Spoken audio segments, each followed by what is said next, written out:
เซฟนะเป็นเห็ดไปเห็ดแว่มาแล้วสลายเห็ดตัวผู้ตัวเมียเพิ่นบ่ค่อยเห็ดนะท่านสบายดีสบีได้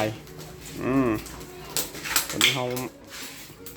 เฮ็ดเมนูเนาะขัวแบะโอ้ขัวตัวใหญ่ตัวแม่เนาะตัวใหญ่เติบไปนี่เนาะได้บ่ประมาณจักโลวะเนี่ยได้ประมาณจักโลฮะ13ได้ป่ะประมาณแต่ชอบอันนั้นเหรอเปลืองซอกปืนหมอนั่นคืนนอนอยู่วันนี้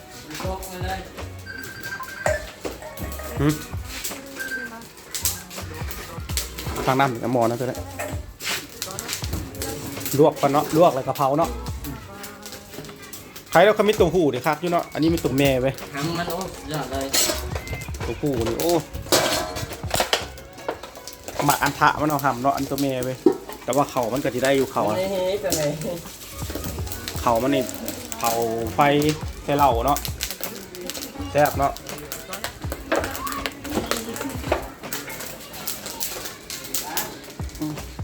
อากาศร้อนๆเลยมาดิโอ้ยอากาศร้อนอบอ้าวนี่เขาทีลวกมันเอาลวกคนเอาเนี้ยมาปูเนี่ยคนมันผ่ามาปูเนี่ยนั่นลูกผลมีดด้วย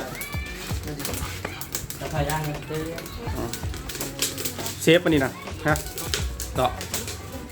เชฟเหรอน่ารอเลยเชฟนะต้องกินน้ำปลาน้ำเย็นน้ำปลาปะนี่อย่าแล้วเด้อไปฮะไอ้เนาะเอาถ่าเผาเป็นตัวแม่คุณตัวผู้ตัวแม่เนาะนมได้ยินต้องแล้วว่านั่นนี่จะออกหาเอาเนื้อออกเลยคือใส่เอาเนื้อออกแล้วยังให้มันข้าวดิ้งเอาข้าวโดนที่ใส่ผมทุกข้าวเนาะเห็นป่ะเราโว้ทาได้ก็นะครับมีป่ะเบื้องไปนี่ข้างหลังเป็นโรงเรียนเนาะไปดิโรงเรียนใกล้กันเลยเนาะโรงเรียนอนุบาลประถมเอาเสร็จเบื้องแห้งค่ะนะฮะพร้อมเรื่องไปอยู่เบื้องไหนเรื่องมันขยะได้อยู่พร้อมอยู่เนี่ยฮะโอ้ที่กระเพงนี่เฟืองนะอยากเขาชื่อหาชื่อเอาเลยเผาทิ้งเล็กๆไม่ได้ป่ะถูกได้อยู่แล้วต้องไว้เลยเผานี่เล็กก็ได้โอ้ยอย่างเด็กไม่เขายังไม่หลายเลยไม่ปีกป่ะพอมันต้องมีโฟมอยู่แล้วแม่นบอกนี่เซฟแหนมเนาะเคยเห็ดอยู่บ่เบ้นะฮะบอกเห็ดตัวแม่คือตัวผู้เห็ดตัวผู้เห็ดก้นมันเหรอบอกเห็ดตัวแม่คือตัวผู้แม่นะตัวฮะเห็ดตัวแม่คือตัวผู้โอ้สี่ก้นเนาะโอ้สี่เหลี่ยมเนาะนี่เนาะสี่เหลี่ยมเนาะสี่เหลี่ยมเฟซบุ๊กมันอย่างกับสี่เหลี่ยมติดตามนะครับติดตามสี่เหลี่ยมปลาเซ็กกี้ปลาตัวไทยกระเจี๊ยบแม่นบ่โอ้สี่เหลี่ยม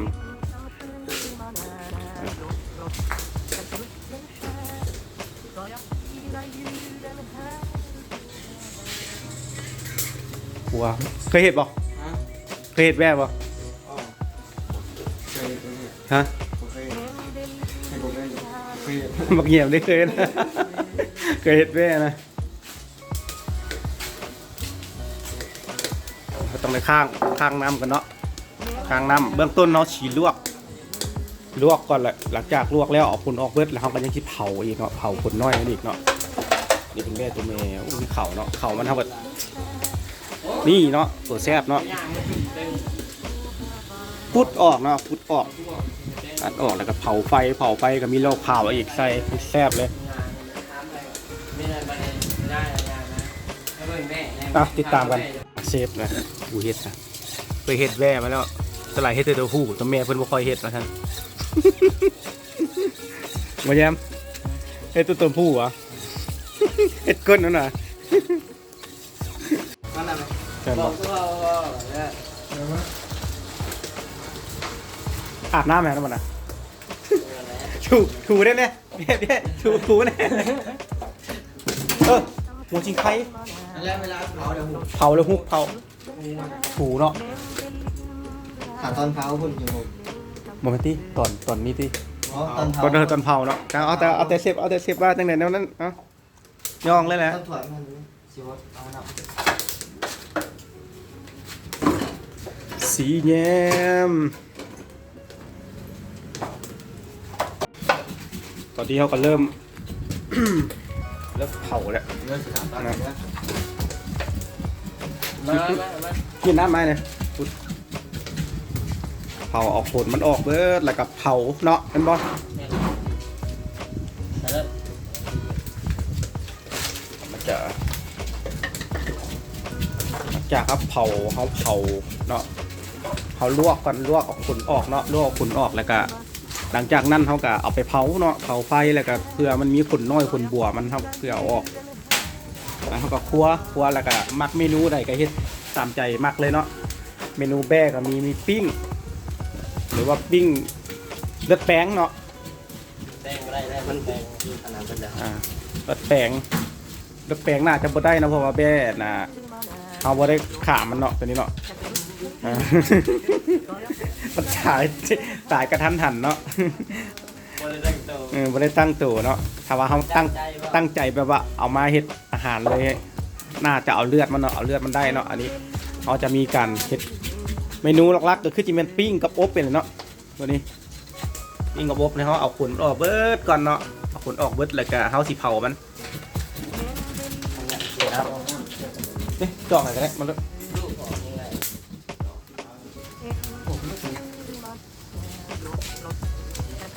อ้าวตัวนี้นี่มาอีกตัวนี้ฮะ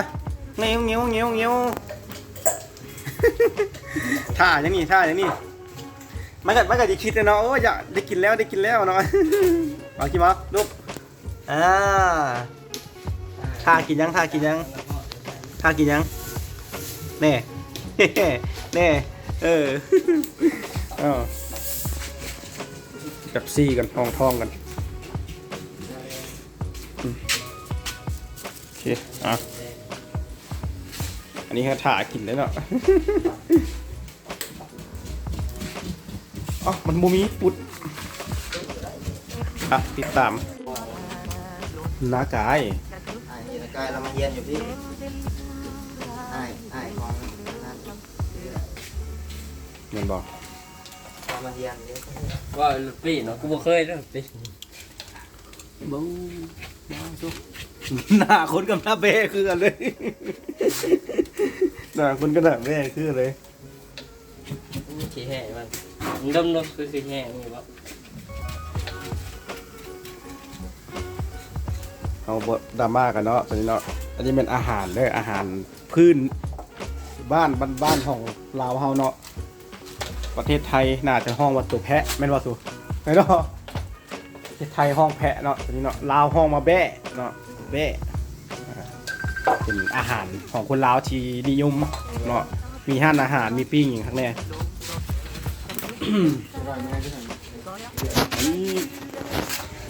อันนี้ก็ดีท่ากินนี่กินได้บนไหนเมาเฮ้ยกินได้บ่วะฮะ เฮ้ยยิว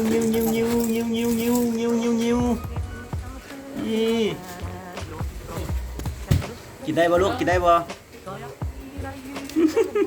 ไซบีเรียนเป็นตัวแม่ได้นะ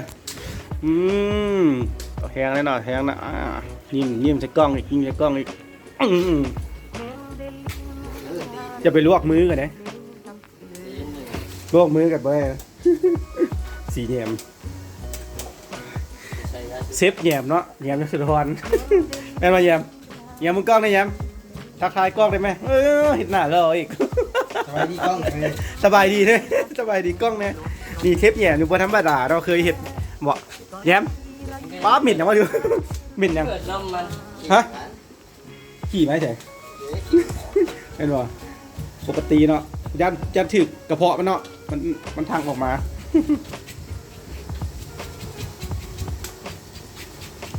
ล้มออกล้ม เฮาน่ะเผาเฮาขูดเอาขนออกเบิดแล้วก็เผาเนาะเผาแล้วเอาหัวสิไข่ถูกันเนาะเนี่ยแม่นว่าหัวสิไข่ถูมันหอมมันคือเขียวหอมมันให้เข้ากับครัว โอ้ล่างนะ พูนมันเอาอยู่ว่าพูนนะ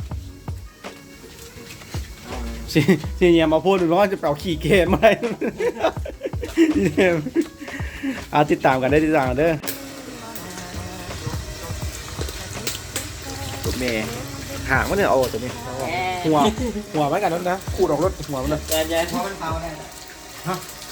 เอาแล้วก็อบผ่าอบส่วนของนี้มันผ่าอบพิษใช่ไหมน้ำผ่าอะไรก็อบหัวมัน อันนี้มีวิชาการมั้ยเนี่ยฮะอันนี้ชื่อเองโสดป่ะฝากได้แม่ฝาก14ได้แม่โสดเด้อบ่าวสวรรค์เขตเด้ออันนี้ดิจีเยี่ยมเนาะฝากนะแม่ฝากนะแม่ สบายดีเก่า เบิ่งดูยิ้มเบิ่งแก้วดูแก้วเบิ่งแก้วโอ้ครัวเฮาบ่ครัวเคยเฮ็ดแบ่มาแล้วสลายเฮ็ดแต่เดี๋ยวผู้เฮาได้เด้ดูแม่บ่เคยเฮ็ดอันนี้ทำมาอย่างนี้น่ะนั่งท่ากินฮะนั่งท่ากินฮะไอ้มีแค่ตัวเดียวแล้วหยอดนะฮะอ่ะ เอาห่าง บวงขูด ผู้เผาร้อนนะ ไฟดับไปเด็ด โอ้ข้างบนข้างบน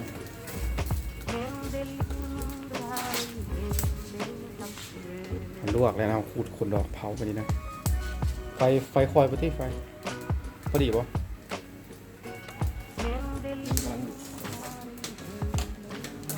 ไฟจะคอยพอดีขึ้นได้กลางเผาแล้วเขาจะครัวเนาะตอนนั้นเผาแล้ว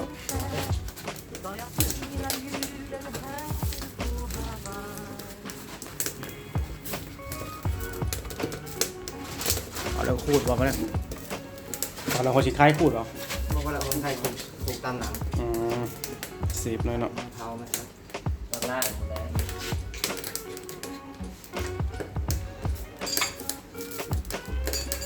ไอ้เปิดไม่เจอ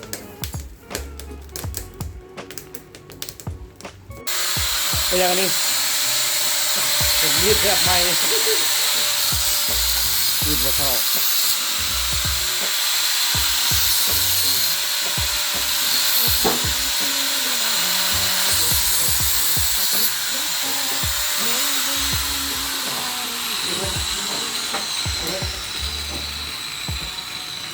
เขาบอกว่าทีแล้วแล้วบ้านเอาเน็ตทูเลยมันจะไหนหัวที่ใครทูนะหัวที่ใครได้ไหม นั่ง ฮะ ทูจะอะไร ตีนน้ำมันจะพันน้ำมะพร้าวก็ได้ หัวมันไปแล้วฟันน้ำเผาอีกต่างหาก ตัดครึ่งนี่แหละ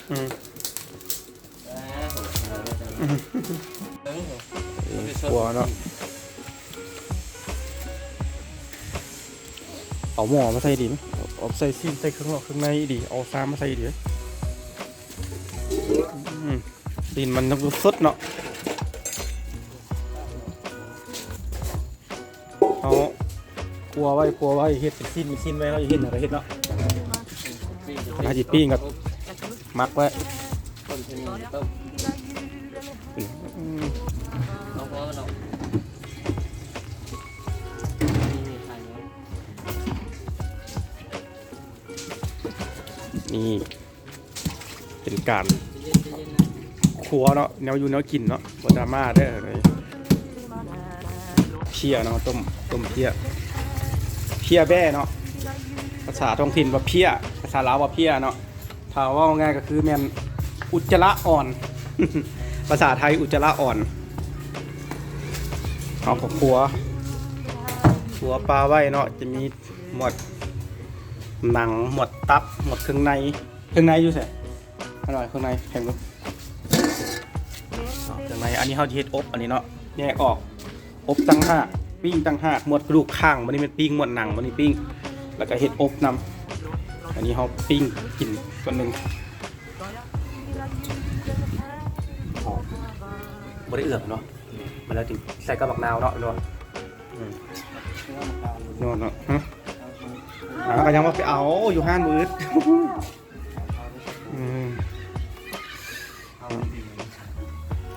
ใจเย็นเขาพี่ไปเอาดอกก็ต้องคิดอย่างไรนะคิดว่าตัวเองเมื่อยเฮ็ดคนเดียวทีนี้คนอื่นเฮ็ดก็ได้เนาะไม่หมดเลยเทพพรชัยมีคนอาเลยเนาะคนอานอนฮะ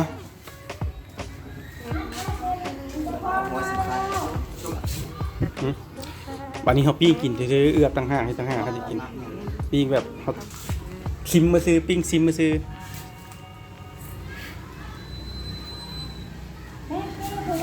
ลงหน้าคนปิ้งเอาแล้วนะเนาะตอนกินเนาะนี่เฮ้ยอย่างชูฝั่งโพนฝั่งใส่แกเนาะมันเนาะทิมไว้โดยที่กินดอกเนาะเอาใส่ถังขี้เหงื่อไว้ยันเหม็นขึ้นเก่าเนาะต้องฝังไว้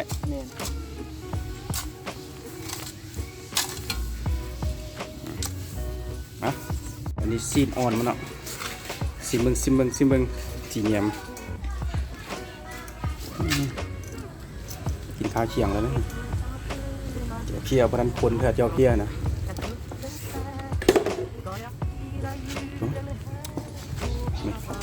สุดแซ่บมาซีนอ่อนมันบ่ได้ปรุงทีก็หวานเว้ยหอมเว้ยบางทีมันก็บุกปรุงก็แซ่บเลยเกลือได้เอาห้อยเกลือนิดนึงเอาถือมาลูกเอาถือมาก็มาอันนี้เป็นงอใส่อะไรกับหมักนาวนะแซ่บทุกหวานดีเวซินนะ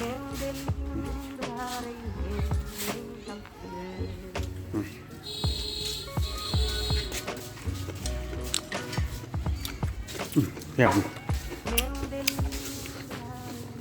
หนังมันชุดนอนหนัง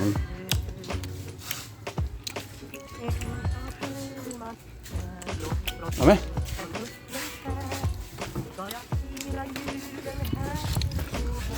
เอางึบอบิดอบิดมันยากนะนี่เรากินเลย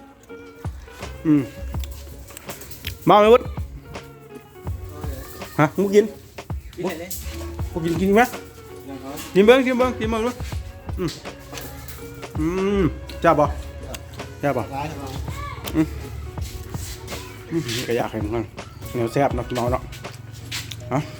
ยังเหลือแต่อบกับปิ้งเนาะนะทำไมนี่ตัวไหนเอาอบมาปิ้งอีกนะไม่ในถังผงกะหรี่ใช่ไหมไอ้หัวดิงไข่อันนี้เขาบ่ได้เอือบใช่อย่างไรอย่างมันว่าต้องมาลงเองเอาเลย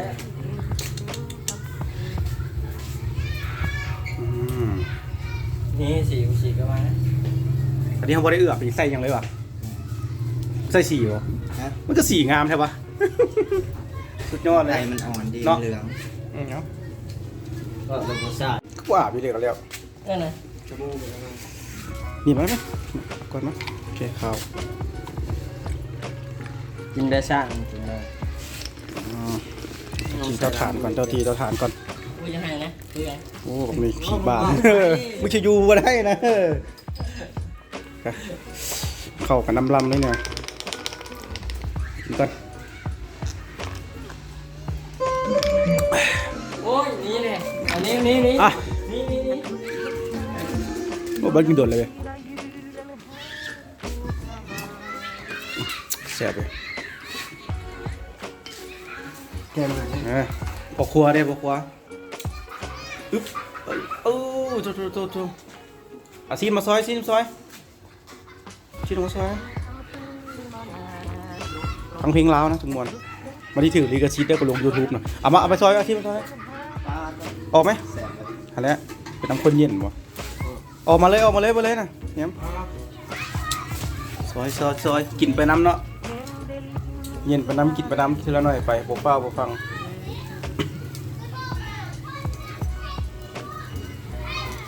มันยังไม่ได้ เดี๋ยวแล้วตัวนี้มันที่แห้งแล้วมันที่แห้งแล้วออกไปเลยเอามาเอาจะมาก่อนซอยกินก่อนก่อนกินก้อนไหม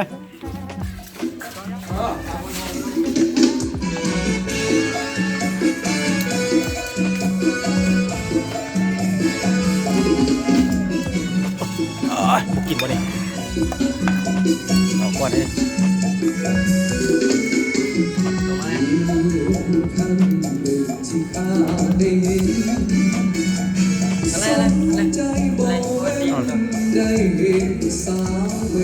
เพลงเราแบบมันพูดถึงเลยก็ชื่อมันละเอาบอกเลยไหมเอาเลย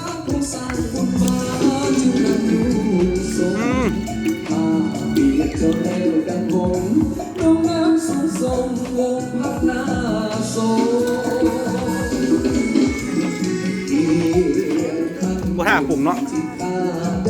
เอามาลูกมา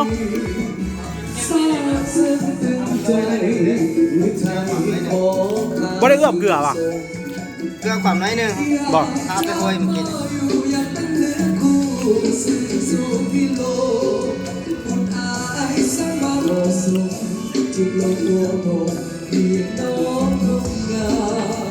เยี่ยมไปลูกคุณ นี่ตัวนี้แซ่บนี่ ต่อเลยก่อน ใส่นี่ตัวนี้ค่ะ แก้ไปดำ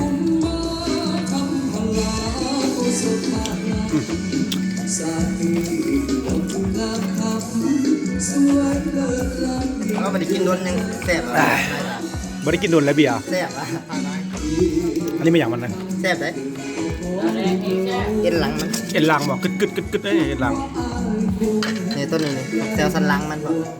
นี่สันหลังมันจะมีเอ็น ตัว เลยเนี่ย ตัวซีนติดอะไรแห้งแซ่บเลยลูกอ่อนมันนะกินดูแล้วจะมาเห็ด ว่าจะมาเห็นได้จากเดี๋ยวจะตับจังเลยจะกินไปค้างเลย เอาให้ตอนครัวให้เลยย่านแล้วพวกกินได้เพื่อนนะว่าตอนนี้เลยกิน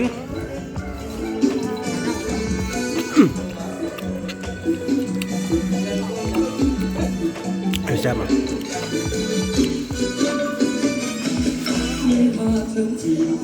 ครับวะ แซ่บ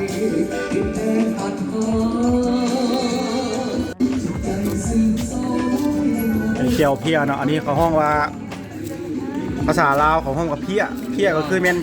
อุจจาระอ่อนเนาะภาษาไทยว่าอุจจาระอ่อนบัวใส่ข้าวคั่วเนาะใส่ป่ะ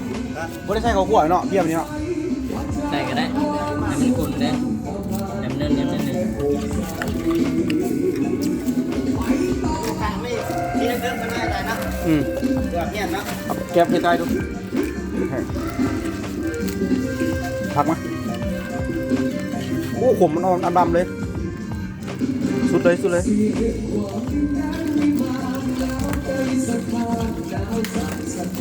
อันนี้เรามาคูณใส่รถ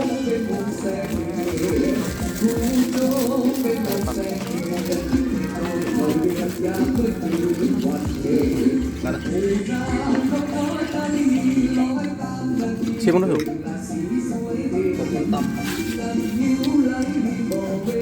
ชิมมันดูเอาเกลือใช่ปะเอาเกลือใช่ไหมบ้างเกลือมันใช่นึงเกลือใช่ไหมครับปะเอาเกลือมันใช่นึงด้วย แซ่บก็ซื้ออยู่ฮะ ธรรมดาเนาะแมงวันเซฟเลยไปเห็ดแว่มาแล้วสลายเห็ดตัวคู่ตัวเมียเพิ่นบ่ค่อยเห็ดแล้วท่าน